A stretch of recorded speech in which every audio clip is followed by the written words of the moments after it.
I'm back again. Today, we'll talk about the Demon Slayer verse. As we all know, many people rank the Hashiras incorrectly without giving it deep thought. But like always, I will use proof to back up what I'm going to say, unlike others.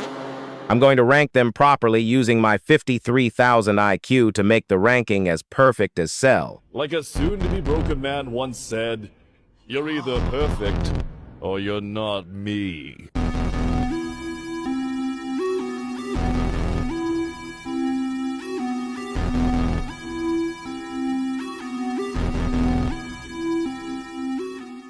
So to begin with, who is the strongest Hashira? It's Murata, the master and pillar of galaxy breathing. As we all know, galaxies are bigger and better than the sun, so Murata solos. Jokes aside, we all know who's number one, so we don't need to waste time. It's after Gyome that most people start to argue, and none of them are right. So now let's talk about who really deserves the second strongest Hashira spot. The second strongest Hashira is Rengoku, and here's why. Most people say Akaza was playing during their fight, and to be honest, I don't even know if we're watching the same show because I haven't seen Akaza playing anywhere. If you ask those people when exactly he was playing, they can't even name a moment. You have to understand the difference between playing around and enjoying a worthy opponent. Now let's dive into the evidence. Akaza used Destructive Death Compass Needle right at the beginning of his attack. You might ask what's so special about that, and here's why. Akaza only uses Compass Needle to analyze the strength of a worthy opponent. He didn't even start with it against a marked Giyu, only using it later on him after fighting Tanjiro first, but against Rengoku, he used it on sight, just from sensing Rengoku's immense aura. That already tells you a lot. Then, when Akaza was on the verge of death, he used his strongest techniques. Just like Tom and Jerry taught us, don't fight a cornered rat.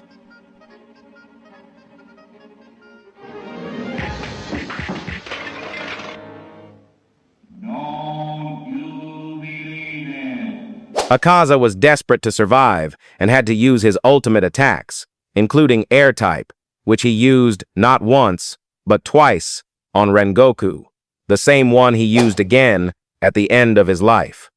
He also used Annihilation type to block Rengoku's attack that has no weakness. That means he have to use a perfect defense system too.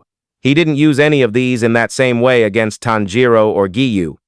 But I'll pass on that for now, due to limited direct proof, unlike Air type and Compass, but even that is a point that can be argued. And to be honest, Akaza were playing with Giyu, and I have a proof unlike Rengoku downgraders. Akaza were seeing Giyu's form, and when he gets tired, he was about to make him join the Donut Club, while cracking his blade like it was nothing. It was at this moment that he knew. He fucked up. Giyu was out of the manga for almost 2 whole chapters after getting hit once. That dude is the most fraudulent character, yet people still rank him third? What kind of thinking is that? Meanwhile, Rengoku fought Akaza without a mark, without help, and without even getting rest. Let's not forget Rengoku had just saved 5 entire carts of people using his breathing technique non-stop, something even Zenitsu pointed out. Mr. Rengoku used a bunch of his techniques. That must be how we somehow avoided suffering any casualties. And like Giyu said, if you run at full speed for an extended period, you'll get slower and tired. Despite that, Rengoku still fought an Upper Moon one-on-one, toe-to-toe, all the way until morning. The man didn't rest the whole night. And Akaza himself said Rengoku fought him tooth and claw, not me. Akaza said it himself.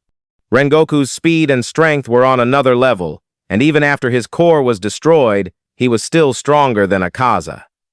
That man's dying grip was something else entirely. And please, don't let Gojo the Senior find out about this. Library here? Oh, hey kid, come over here for a second. Who else do you think I'm talking to, Mrs. Little Gripper?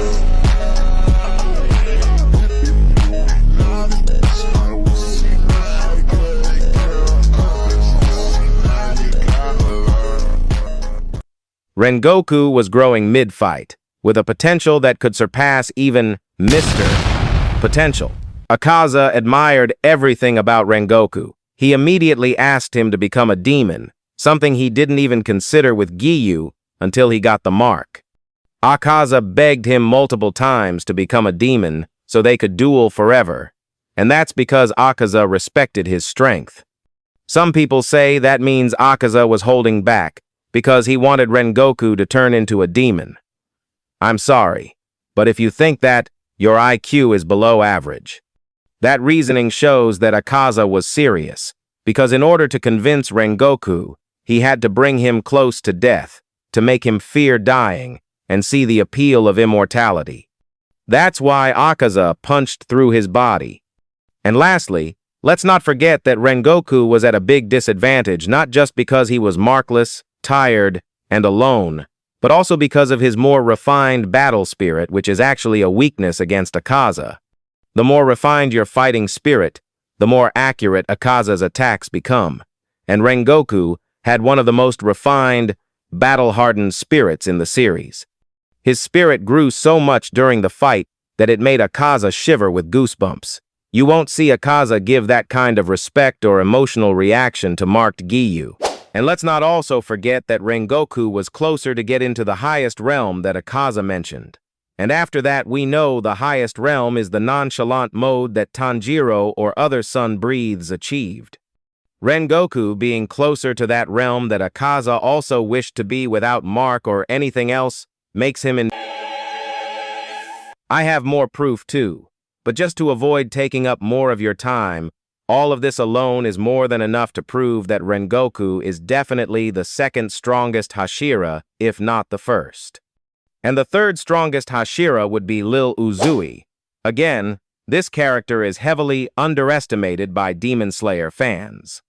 Honestly, I think most Demon Slayer fans are infants, because how could you say he's weak despite reading the manga or watching the anime?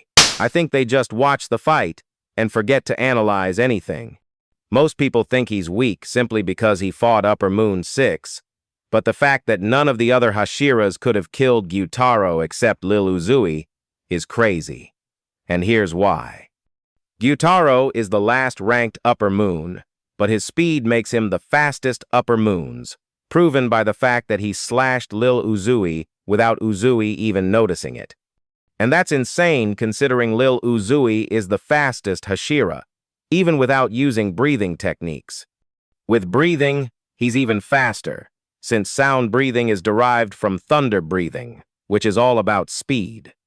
I would even argue that thunder breathing is the second strongest breathing style, right after flame breathing, because flame is a high-level offshoot of sun breathing, and also extremely hard to master, to the point it's a hereditary breathing technique. And the harder a breathing style is to master, the better it is. That's why moon and sun breathing are considered top tier, as the story says. And let's not forget, the blade is also red, even though it ain't strong as Sunday.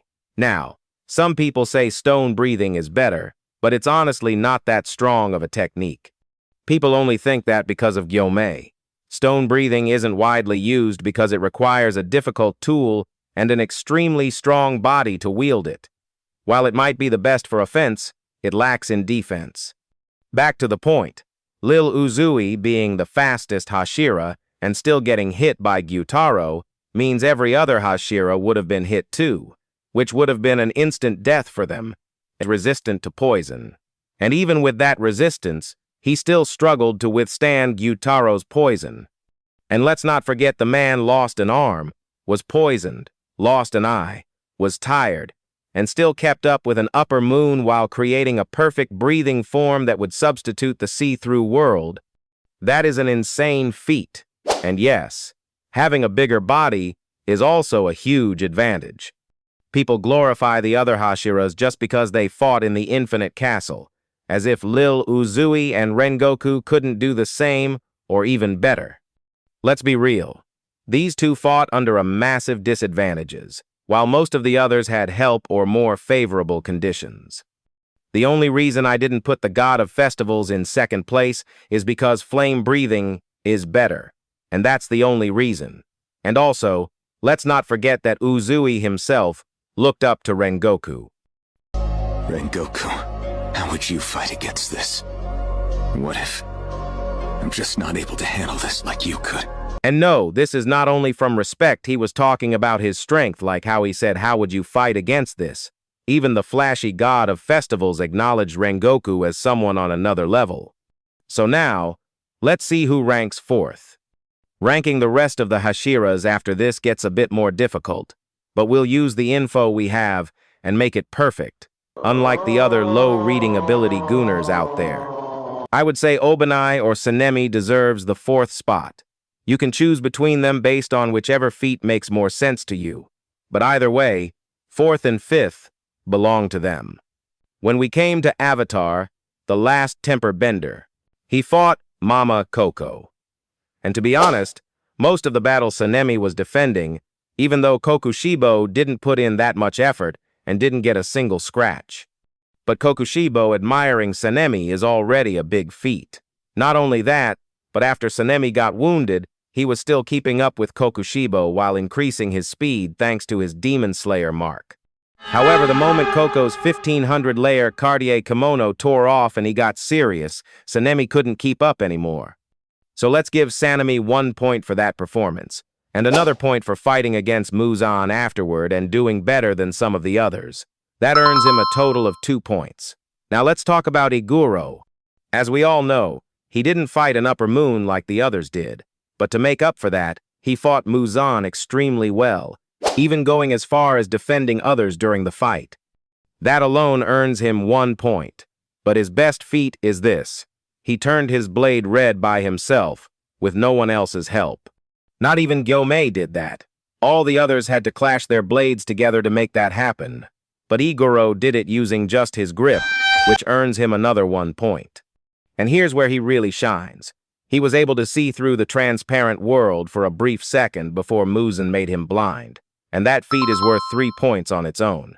So they're tied at first, but Iguro slightly edges out due to this moment. You can still argue that he never fought an upper moon before facing Muzan, which is true, but he made up for it by fighting better than most of the others and standing toe-to-toe with Muzan alongside Tanjiro when others were already knocked out.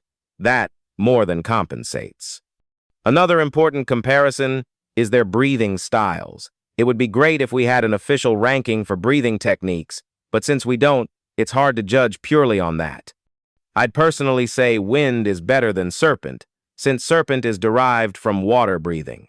However, serpent breathing turned out to be the most effective breathing against Muzan, so it's a tough call. But since we have to pick, I'll go with Obama over Sanemi, though this is definitely arguable, so that places Sanemi at 5th. Now our Next mission is to kill some spiders. Huh? What was that? No, sorry, demon spiders. Well, be more specific next time. I'm gonna bang that shit. Crazy bitch, I put her, then I fuck. Yeah, fuck. I don't get no fuck. We don't get no fuck. next would be Giyu or Muichiro, so let's see who did better.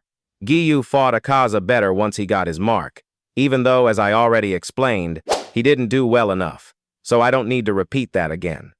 Because of that, I wouldn't give him a full point. After that, he fought Muzan, but even then, like Muzan himself said, Giyu was just a supporting fighter. So let's give him 1 point for that, bringing his total to 1.5 points. And to be honest, Giyu didn't do anything extraordinary to earn the kind of excessive praise some emo-loving Demon Slayer fans try to give him. Remember, this is not a beauty contest, but a strength, so stop the glaze, guys. Now, let's look at Muichiro. First off, he killed Medusa alone and made it look easy. That would usually earn him 1 point, but since you could also argue that Giyu could have done the same, and we don't have enough solid info to back that either way, we'll drop that point entirely. However, Muichiro did turn his blade red by himself using a grip, just like Iguro, so that's 1 point right there. The next part is ambiguous. He didn't do that well against Kokushibo, but to be fair, Giyu wouldn't have either. If Giyu struggled with Akaza, then facing Upper Moon 1 alone would be a death sentence. So it's likely that Muichiro would perform similarly to how Giyu did against Akaza, meaning they're around the same level in that regard. Since it's a close call, let's give him half a point, which makes them tied at 1.5 points. Also, there's the possibility that Muichiro briefly opened the see-through world, based on what Kokushibo said. If that's true, then Muichiro would take the 6th place, but we don't know for sure, so it's difficult to say. Honestly, this is even harder to rank than Obanai versus Sanemi. So I'll leave this one up to you. If you believe in the see-through world moment, Muichiro takes 6th and Giyu is 7th. If not, they're tied, and you can rank them however you prefer. Now, when we come to 8th place, it's between Shinobu and Mitsuri. Shinobu fought Upper Moon 2 alone, even though he wasn't going all out. Still, in her final moments, she put up a good fight to the point that Doma couldn't predict her movements, as she was moving in a zigzag pattern. That's definitely a respectable feat. Though she's not faster than him, nor equal to him. Don't misunderstood it. He see her, but he can't predict what her next movement will be. But that moment alone earns her at least 1 point, or half a point if you want to downplay it. When it comes to Mitsuri,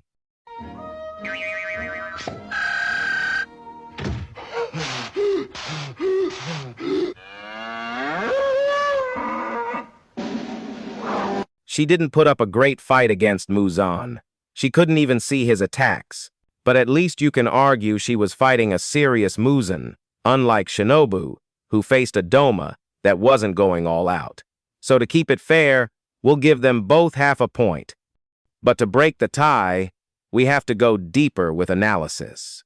Like Shinobu herself said, having a bigger body is an advantage in combat. So we'll give 1 point to Mitsuri for that. And when we compare their breathing styles, love breathing is derived from flame breathing, while insect breathing comes from water breathing. So Mitsuri automatically has the better breathing style. That's another 1 point to her. That puts Mitsuri in 8th and Shinobu as the last Hashira. So there you have it, folks. This is the perfect Hashira ranking based on evidence, logic. Next time you see an illiterate TikToker making a wild ranking list, ask them for proof and explanation. And if you love debating, use this breakdown to humble them properly. Until we meet again!